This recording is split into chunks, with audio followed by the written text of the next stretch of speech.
Si të zhdukim rrudhat brenda ditës, ju duhet vetëm kosë dhe vezë. Rrudhat janë një makt për të gjithë. Trajtimet e bukurisë janë shumë të kushtueshme, por kjo nuk do të thotë që ju duhet ta lini fytyrën tuaj pa asnjë përkujdesje. Për këtë arsye, ne do t'ju sjellim këtu se si të bëni një maskë për fytyrën në kushte shtëpie me përbërës të thjeshtë.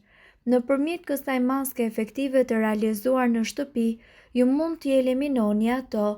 Përbërësit janë 2 lugë gjelle vaj kokosi, e verdha e vezës, 1 lugë gjelle mjalt, 1 lugë gjelle kos dhe 1 lugë çaj sheqer.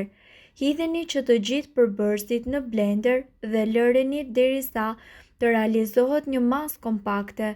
Përbërjen e fituar vendoseni në fytyrë dhe lëreni të veprojë për plot 25 minuta. Në fund, shpëlajini fytyrën tuaj me ujë të ngrohtë. Bëheni këtë maskë 2 herë në javë për të marrë rezultatet e dëshiruara.